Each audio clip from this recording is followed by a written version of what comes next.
Hello everybody, it's EzraTime again here. Welcome back to another reaction videos, and today we are going to be continuing our game theory reaction video. This is part 2 of the Ultimate Timeline. This one is called The Rise of Afton. So we finally get to see the timeline where William Afton become, the murderer that he is, and I'm really curious to see the explanation about that, because the previous video is actually quite interesting to see the origin of FNaF. I think it's just like insane that it started with an actual animal, and then eventually Afton and Henry kind of like working together, which is really interesting. And I'm really interested to see the timeline where William Afton become the purple guy.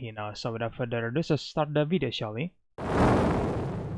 Hello Internet, welcome to Game Theory, and officially page 7 of the FNaF timeline script. Last time we covered the origins of Freddy's. We talked about William Afton's childhood dream project of making a singing bear come to life, and the infuriating moment that his dream is copied by a rival restaurant franchise looking to steal away his success. The merger of the two franchises results in William meeting Henry, a brilliant designer with a knack for robotics. Working together, they make Fredbear's flourish, spawning popular Saturday morning cartoon shows, toy lines, and spin-off restaurants under the Fazbear name. When last we left him, Afton was thriving, the world of robotics opening his eyes to new and exciting ways of bringing characters to life. Bringing things to life, yeah, that was his core driving force, his passion. And it was this very passion that would mutate, twist, and morph from here on out in the story. Because with life, there is inevitably death. Something that Afton would become intimately familiar with. Yeah. But before Afton acquaints himself with death, I want you to take some time to acquaint yourself with our newest channel. Guys, this is a huge moment for us theorists. For the last decade, we've had this 4-player controller icon, and now we finally fill in the final missing piece. Get ready for the rollout of our newest theorist channel. Drumroll, please. Style Theory, where we're looking at the science, math, psychology, history, and mystery of the way you look, your clothing, fashion trends, hygiene, and makeup. Now, I know that theorizing about style might sound weird at first, but hear me out. I grew up not understanding style or fashion at all. Admittedly, I was a bit of a hot mess, blissfully ignorant to the impact that style has over your life and how the world treats you. But over time, by educating myself on the ins and outs of the fashion industry, I was better able to achieve my true self and find my own sense of personal style. And that right there, that builds confidence. The way that you look directly affects the way that you feel and the way that other people treat you. So understanding those rules and being able to take some control over all of that is incredibly valuable. It's an educational curve. And what do we do on these channels? We like to educate you while entertaining you, which honestly is why I think this channel is so important for us to launch. There are so many lies and half-truths in the fashion industry that there needs to be someone out there to say, hey, this is right, this is wrong, and this is what science says. Also, we're gonna have a lot of fun because talking about fashion is weird. Like, this channel has already given me the excuse to bludgeon a ballistic head to death using a high heel. Oh my god, dude, really? It's also the channel where we're gonna physically be testing the viability of female armor, or how many t-shirts it takes to stop a bullet. There's also practical everyday stuff too on this channel. Do school uniforms actually benefit the students? Does it make a difference whether or not you wash your legs in the shower? That's the sort of stuff that you can find on this new channel. In fact, there are 5 new episodes that you can check out right after you finish this beast of an upload. I personally recommend starting with the Killer Heel episode, because this episode's all about the birth of a killer. And while you're over there, consider subscribing. It'll do all of us over here a huge favor, because if we manage to get 1 million subscribers by the end of the month, it'll put us as a top fashion channel here on YouTube. Show the world that looking smart is even better than looking cool. So go ahead, enjoy your all-day theory marathon. And now with our logo complete, it's time to complete our other massive ongoing project, this timeline. Onward to part 2, where things are about to get dark in a hurry. All right.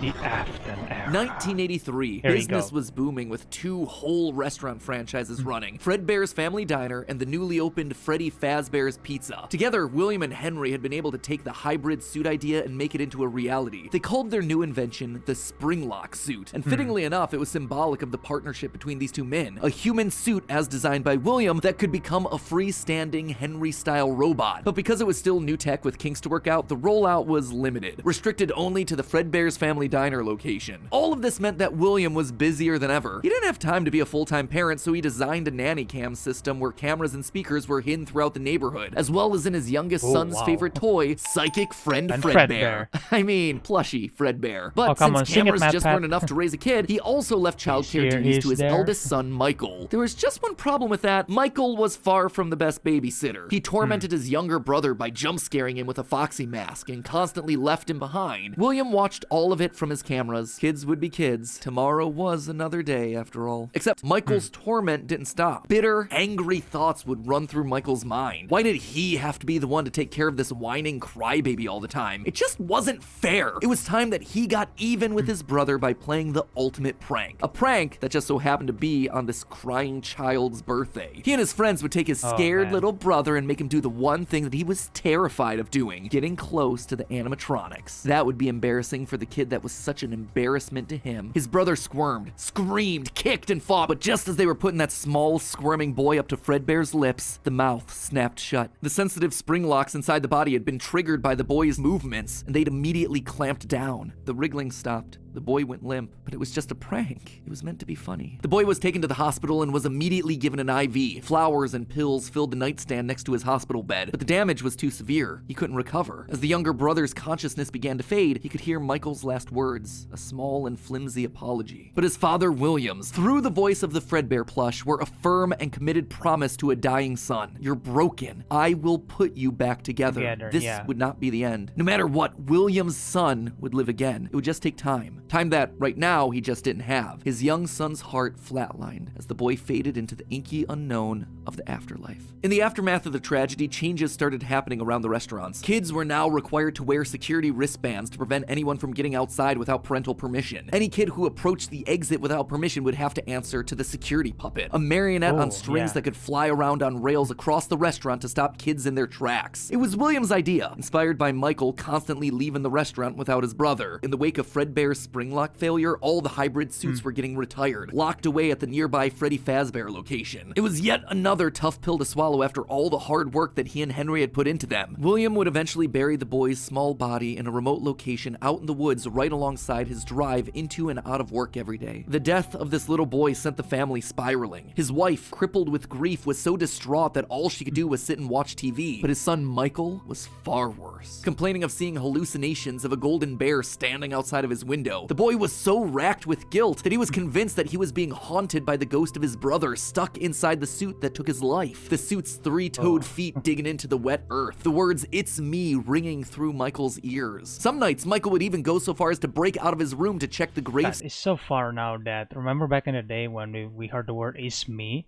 it was iconic, but now we have the explanation who is like, "it's me," which is Michael's brother. And it's just insane how far FNaF has gone, Maybe too much, but I do like it that we're now heading to that kind of direction where we see the explanation from the previous games. It makes sense. It makes a lot of sense about especially Golden Freddy, right? I don't know about Phone Guy. I think Phone Guy is the only one that probably haven't been solved yet, but I don't think anybody really cared about that at this point. But yeah, anyway, let's continue. Site and ensure that his brother was still there. As for William himself, he disappeared into his work and his drinks. Junior's, the local bar, wasn't far from his son's gravesite. He found himself going there more and more frequently, spending longer and longer amounts of time there. The bar gave him a place to think, to remember, to reflect and stew on how Henry had stolen his idea for an animal-themed restaurant, how they'd cut his character out of the cartoon when everyone else was there, how Henry had humiliated him by buying him out of bankruptcy, and now there was his son. Henry had taken his son from him. The robotic part was the part that failed, after all. William ordered one more drink, but it was one too many. The bar turned him out and told him to go home. But William didn't go home. Drunk and angry, William raced back to the restaurant to give Henry a piece of his mind, only to find someone else waiting. Henry's daughter, Charlie, locked outside of the building, bullies laughing at her through the window. Fine, some other problem to fix. But then Afton got an idea, a beautifully awful idea. This was his chance to get back at the man that had humiliated him all those years ago. Henry had killed his business, and now Henry's robotic suit had killed his son. It was time for William to do some killing of his own. Let Henry feel what it's like to have something you love get ripped away. While parties continued inside the walls of the pizzeria, William attacked Charlie in the back alley. It felt good. He felt free. The years of resentment and bitterness trapped in his heart finally released in a moment of pure unapologetic evil. He would make Henry hurt like he hurts. Wow.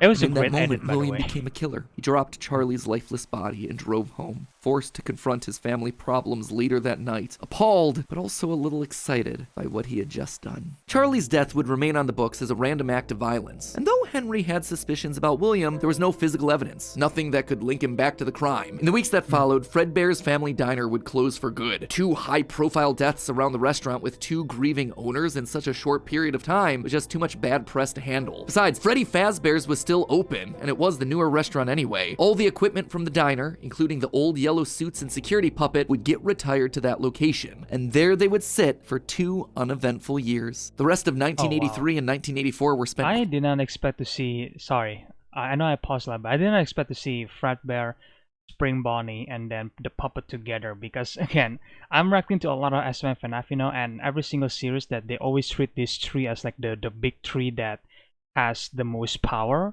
But now seeing them like potentially actually spending like the time together inside like a locked place together was like, wow, okay, this is actually part of the official FNaF lore. You know, these 3 are like is included as the big 3, you know, because Fredbear responsible for Michael's death, you know, or sorry, Michael's younger brother's death, and then Spring Bonnie for William Afton, and then the puppet is for Henry's daughter, which is they're all important, but it's like seeing them together, it's like, wow. They would sit amazing. For 2 uneventful years. The rest of 1983 and 1984 were spent quietly grieving. Freddy Fazbear's Pizza and the new cast of characters were a hit. Tragic memories of their yellow predecessors quickly faded. Afton kept a low profile and buried himself in work and research, quickly reaching Henry's level of engineering and even surpassing him. And while Henry slowed down to grieve, Afton kept going, even starting his own company, Afton Robotics, for all those pet projects that were a little bit too experimental for the regular operations of the pizzeria. The first of these experimental projects was a secret workshop under his house, a veritable bunker, which allowed him to work while still monitoring his kids via hidden security cameras. 1983. A passcode that served as a constant reminder of why the cameras were so important, why he was down there in the first place. This was all to fulfill the promise that he had made to his son, right? I will put you back together. This was for him, all for him, right? But cameras weren't enough. He needed to solve the runaway Michael problem. He had to keep him in the house. He couldn't have another one of his kids wind up dead inside of an animatronic suit. So why not run a little experiment on Michael? You see, all this work with Henry had gotten Afton to start learning more about life, robots, the human mind, and what a fallible machine we as humans were. Our reality is so easy to manipulate with a few sensory deceptions. Deceptions like sound. With just a few sounds, he had discovered that he could alter a person's vision. He could transform blank, smooth plastic robots into lumbering, twisted nightmares. Okay. Nightmares far scarier than he could create with actual materials. They would appear organic, rotting, putrid, terrifying. These would be his means of keeping his son Michael in the house where he belonged. Was it extreme? Maybe. But then again, this was the boy who had killed his son. He would make him sorry. And so Michael would grow up not only dealing with the memories of his own guilt, the hospital room, the pills, the flowers, the death of his brother, but also facing literal nightmares, illusions created by sound. Michael would never forget these either. Years later, as a security guard, he would still draw pictures of them inside of his logbook. But all of these extra projects meant that his home life suffered even more. He was an absent father and a non-existent husband, leaving his wife cold and alone. Why do you hide inside your walls when there is music in my halls? All I see is an empty I hope we get to see Afton's wife even more in the game, you know? Because it's pretty clear that, well, she clearly exists and she's Ballora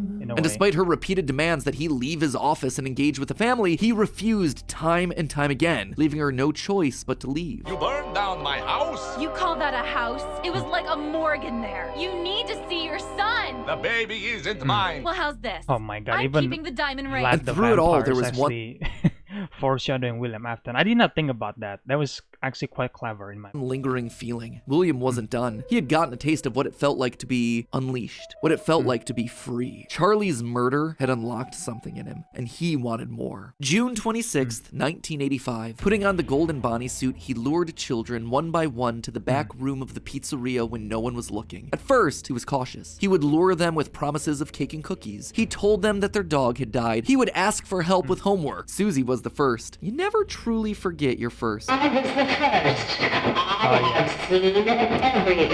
But where to hide the bodies? He couldn't sneak out. Someone would see him. He had to hide them in a place where they'd never be found and where they'd never leave the building. They had to be stuffed inside of the suits. No one maintained those things anyway except for him. And so Susie would go into Chica. Fritz, Jeremy, and Gabriel would come next. But it was easy. It was too easy. And with each little life he snuffed out, his lies got bigger. Their house was burning. They're just being kidnapped. Until the last one where all pretense was off. He let himself get violent. Too violent. I'll just wait for him after school, throw a bag over his head, hit him with a shovel, and drag him into the back of my car. The body of Cassidy was far more bloody and broken than any of the others. He'd let himself go too far. That one he shouldn't have killed. With no more active animatronics left, he shoved the body into the one suit that remained backstage. The long-forgotten yellow Fredbear, now broken and discolored with age. Broken, like Cassidy was broken, like his son was broken. Newspapers reported on this disappearance, naming the whole thing the missing children's incident. Police would even charge William with the crimes after finding security footage of the golden mascot suit luring kids to the back, but they couldn't convict him. They had no bodies, and his face had been hidden behind the mascot suit the entire time. What they had was circumstantial at best, and so he walked away a free man. But Henry knew the truth. In these murders, he saw his daughter Charlie all over again, so he threw Afton out of the company and shuttered the doors to the old pizzeria. Henry would keep the franchise quiet for 2 years. This would not happen again. This could not happen again. How could he protect the kids? Finally, he developed a solution. He would implement an even more extreme security system in the form of new animatronics. Toy animatronics, inspired by the toys that they had been selling years ago. But these guys, these were special. They were a new breed of robot with facial recognition abilities. But most importantly, I remember that. Some kind of criminal when data. people heard about that, the facial recognition, it was like, okay, come on, that was too advanced. But now it's like,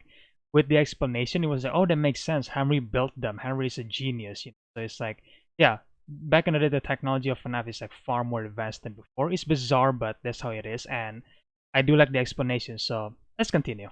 So they can detect a predator a mile away. All the original animatronics, now withered with age, were moved to the new location. With a plan in place, it was time to try once more. The year was 1987, and the new and improved Freddy Fazbear's Pizza was making headlines in local newspapers. Headlines that just so happened to catch the attention of William Afton. Freddy's was back, and without him, that was his idea, his character. Henry was, yet again, trying to cut him out of the picture. No. As long as these restaurants stayed open, William would always come back. Then he noticed the phone number to apply at the bottom of the article. $100 a week to apply call. Afton would go back, not as an owner or co-founder. He would go back in the one place that they would least suspect him, a lowly day shift security guard. And there it was, buried in the back of parts and services mixed in with the old withered animatronics was the golden rabbit. With the yellow security badge still on his chest, he used his crank to pull open the spring locks. It was time for Bonnie to give an encore performance. Someone used one of the suits. We had a spare in the back, a yellow one. Someone used it. Now none of them are acting right.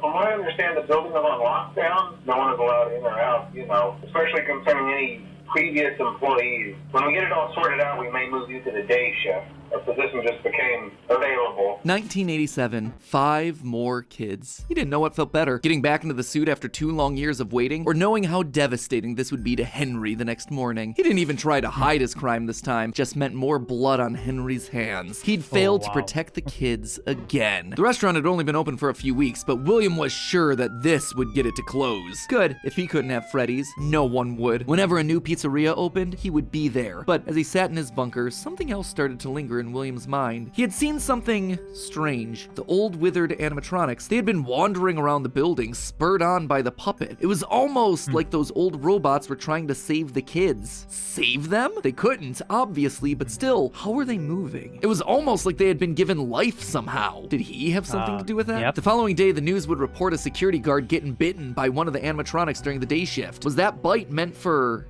him? William's curiosity was stronger now than his bloodlust. He had to learn more, but how? There was no way he'd ever never be able to get inside another Freddy's pizzeria. Heck, there was practically no way a Freddy's would ever open again. He needed to create something new, something brand new. He needed to create his own pizzeria. Due to the massive success, and even more so the unfortunate closing of Freddy Fazbear's Pizza, it was clear that the stage was set, no pun intended, for another contender in children's entertainment. Circus Baby's Pizza World. This would be the place where he could continue his work. No longer just murdering, experimenting. He needed more kids, and he needed them alive. And knowing that he couldn't show his face on the restaurant floor, he needed a way of remotely capturing his victims and preserving them for his work. With that goal in mind, he designed a new breed of animatronic. Their endoskeletons fluid and flexible. He equipped them with sound lures that could mimic voices. They could isolate children. They could incapacitate and contain them with zero direct input from him. It was brilliant. He was brilliant. Far beyond the simple bars and wires of Henry's designs. And the characters he chose for this were uniquely his. His new roster wasn't going to be tainted by Henry's disgusting barnyard bird. Instead, it was back to his characters, his creations, Freddy, Bonnie, Foxy, as well as two special ones. The first, Ballora, was an homage to the woman who left him. Now she would never leave him again. The second, the titular baby, was designed with his baby in mind, Elizabeth, his youngest child. She would always be Daddy's little girl, the one that listened to him, the one that obeyed, until the day that she didn't. Daddy,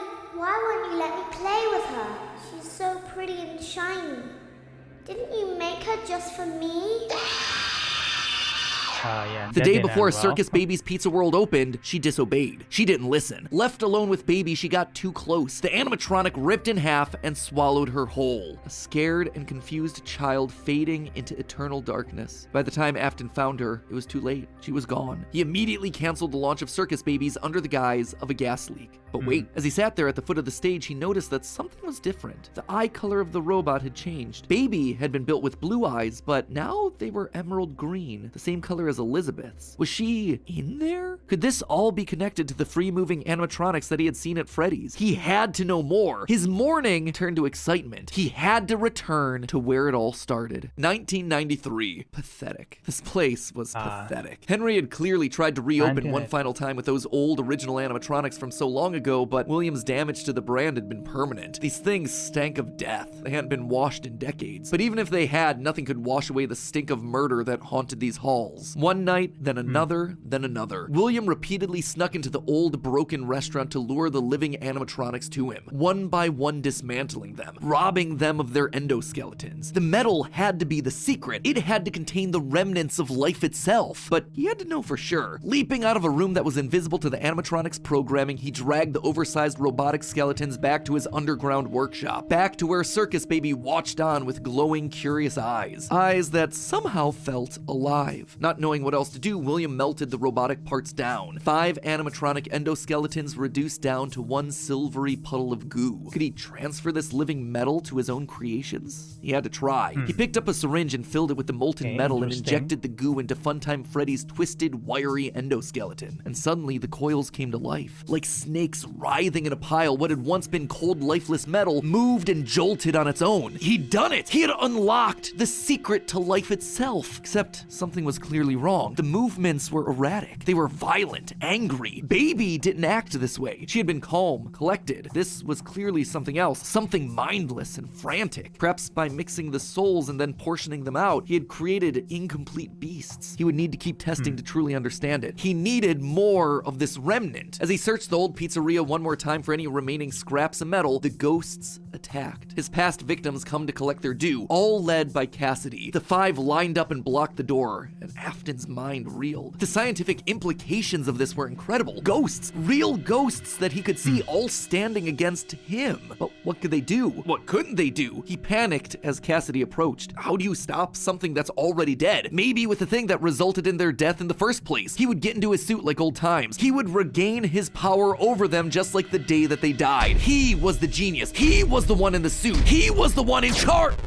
The spring lock snapped into place. Maybe it was his frantic movements. Maybe it was the leaky abandoned restaurant. Maybe it was just fate coming to collect its due. He didn't know. The only thing he did know was that his brain was suddenly filled with searing white-hot pain as hundreds of metallic pins and gears stabbed into his body from all sides. All he could do was collapse, blood slowly oozing out of the suit and pooling onto the floor around him. It couldn't end like this. It wouldn't end like this. His work was unfinished. Unable to move, his only option was to survive, to live, to keep living. It took days lying in his own blood, but eventually someone found him, a security guard making a normal report. When he saw the animatronics torn apart in the middle of the party room floor, it caused him to file an immediate report of a break-in. An owner would have to come in and claim the damage, and who else would it be other than Henry? Hope jumped in Afton's heart. Henry would see him. They were partners after all. He would be the one to help save him, to get him out of this suit, to relieve him from this tremendous pain. Henry entered the secret room. His eyes fell on Afton sitting there in the pool of red, and Henry saying nothing. Oh God, so like knowing that Afton survived instead of like die, because we all thought that Afton just died, right? But apparently no, he survived for like several days. Like imagine how painful that was. Like, jeez, man.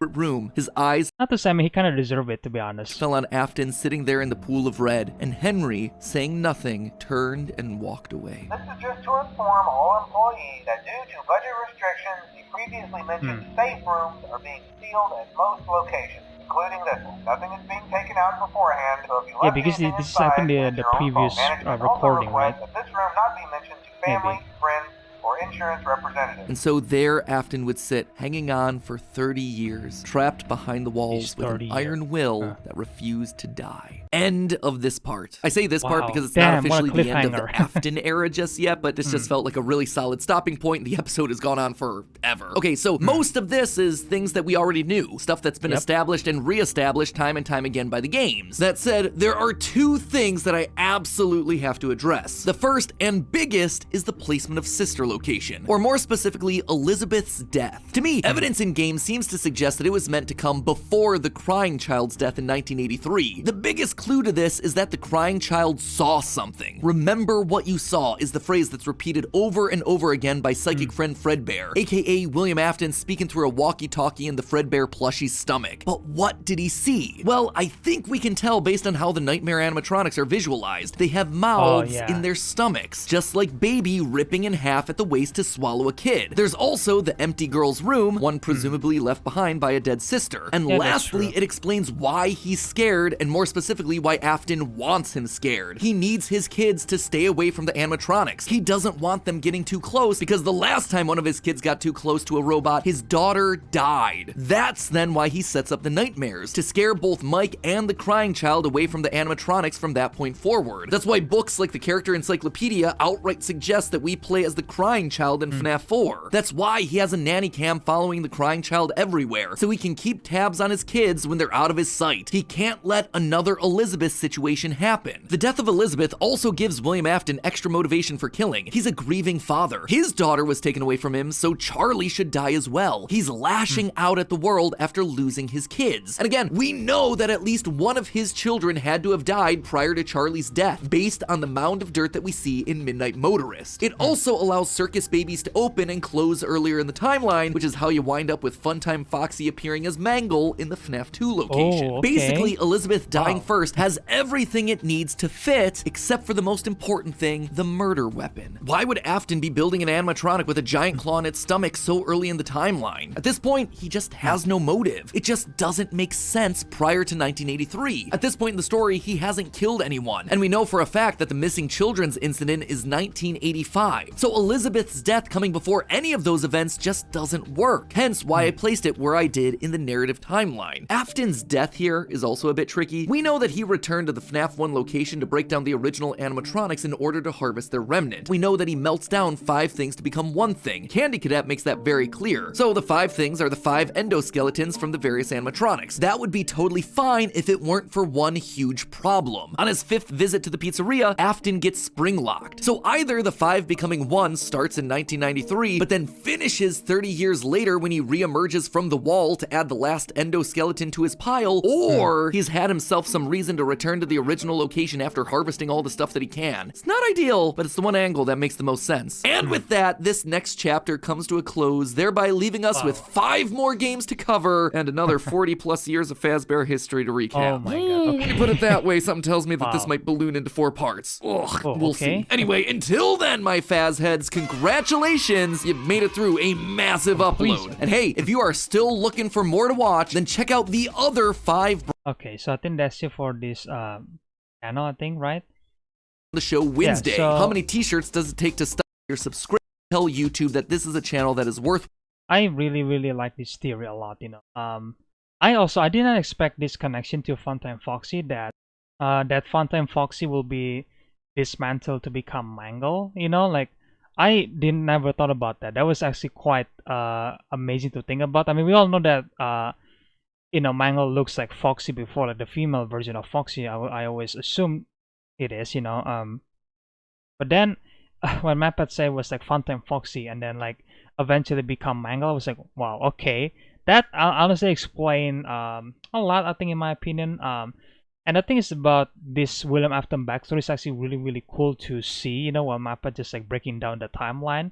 It was really cool. Like this theory is actually really engaging to watch, you know, because you learn about the past of you know, Freddy Fazbear Pizza, and then you learn more about William Afton, you know, knowing that he's not always bad, you know, like we always assume that William Afton is a bad guy, you know, and yes, he eventually become this bad person that basically become unforgivable. But like, you gotta remember, the origin story for him is that he just want family to be happy, you know, and eventually there is some jealousy aside because of Henry, and then, you know, his children got killed, you know, Elizabeth, and then Michael's younger brother. Again, I don't know the name of Michael's younger brother, so I'm just gonna call him that, you know. So 2 of his kids is gone, so he decided to kill you know, Henry's daughter, you know. And it was like, wow, yeah, I mean, it's like you can sympathize with William Afton in some capacity, but of course, like, it doesn't justify the rest of his behavior, you know, like killing children over and over again, you know. Like, of course, like, it's not gonna be justifiable, you know. And that's why Henry said that, you know, in FNaF 6 ending, where you know, the darkest pit of hell has opened for you, so don't keep the devil waiting, old friend, you know, something like that, right? So it's like, yeah, William Afton is too far gone, obviously, but again, I feel like you can sympathize with him in some capacity, but of course, like, his behavior is just unjustifiable at this point. And also, like, the death of William Afton, you know, like his death in the spring Bonnie, so the spring lawsuit, I thought that he just dies, you know, and then eventually comes back later, like as a ghost, or like as a soul, in my opinion, because I thought that he died and then the soul was trapped in there, you know. But I feel like what Mappat is trying to imply here, that no, he doesn't die. Instead, his body was trapped in there alive, you know, being tortured for like 30 years, like literally 30 years until the Fazbear fight, you know. And it was like, wow, that is even more darker than before, you know, because I always thought that when the Springlock fell, William Afton dies and then that's it, you know, like his soul came back, you know, eventually like possessed the Springtrap suit, you know. That's what I always assumed, that's what all of us are assuming. But it seems like from this theory that William Afton doesn't die. Instead, he just like trapped, you know, torture for like 30 years.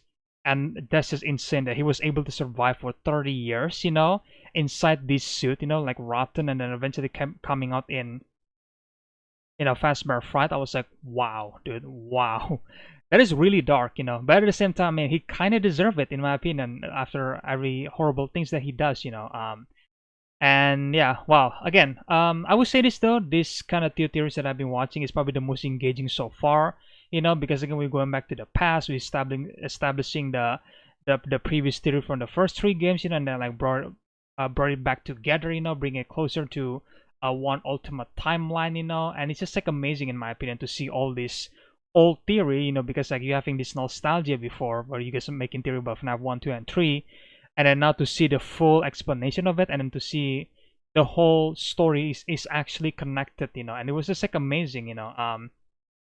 I think Scott Cawthon obviously does a great work, you know, with the FNaF lore, you know. And obviously it's not just Scott Cawthon at this point, like Steelwood Studios, and then I'm assuming other writers as well that managed to help Scott with the book, I'm assuming, right? And yeah, every single writer does a great job in my opinion. I mean, I know I'm like commenting this on like MathPass theory, but the fact that they managed to pull the clues here and there, you know, and then MathPass was able to like put them together, it was actually pretty amazing. And again, I know this is just a theory, but I feel like MathPass theory is like too strong at this point that I'm just like believing that that was actually the case, you know. And I want it to be the case because I do think this is like amazing theory to follow,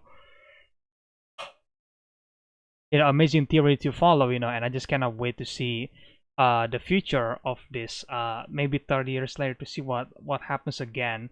And yeah, it's really engaging, you know, to see what's happened. And I really cannot wait to see the post Afton era, because I feel like the post Afton era is like the one thing that I'm just like really not that engaging, but I kind of just want to see it to see what is the story, you know, after that. You know, we know glitch trap is a thing now.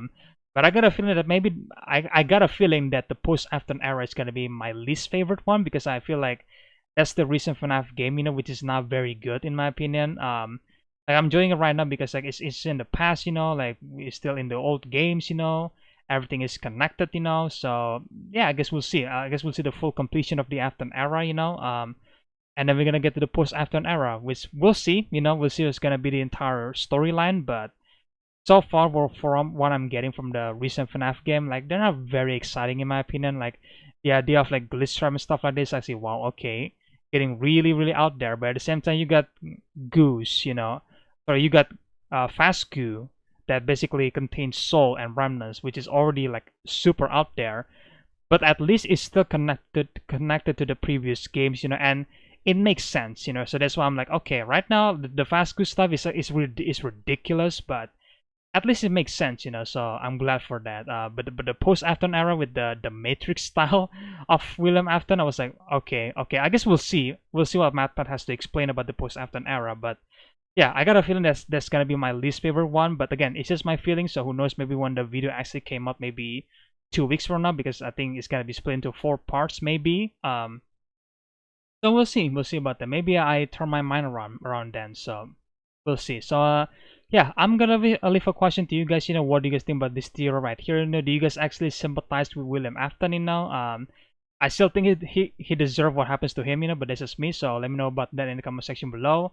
What do you guys think about him actually surviving in that suit, in Springtrap suit, for like 30 years and not die? You know, because we all assume that he died, but no, apparently he was alive according to my past theory anyway. Like, what do you guys think about that? That was like really messed up in my opinion, and makes me really curious to see in the FNaF movie, you know, maybe in FNaF 2 we're gonna see a flashback with William Afton, like getting inside, you know, the Springlock suit, you know, seeing Matthew Lillard, you know, getting in the Springtrap suit and then get killed. Like how gruesome that was, you know. I really cannot wait for that movie, but it's probably gonna be like 3 years from now because it's FNaF 2, you know. FNaF 1 is still filming, so we'll see about that. But yeah, guys, that's my reaction, guys. And if you guys want to watch the original video, then I'll leave a link in the description below as always. Make sure you guys check the GameTheory's channel. I will leave the channel's link again in the description below. Subscribe to MathPad and show some support. There is like either 1 more part or like 2 more parts to go. So I guess we'll see. I'm assuming it's gonna be 4 parts, you know, because it's such a long theory. But who knows? We'll see. Maybe it's just gonna be 3 parts. And if you guys enjoyed this reaction video, then leave a like, comment, subscribe, share the videos, usual stuff. And yeah, guys, and if you guys want to support the channel even further, then you guys can click the join button below, so you guys can, you know, become a member for the channel. And stay tuned for more videos in the future, guys. And again, I really hope you guys enjoy this video, and I will see you guys in the next one then. Bye.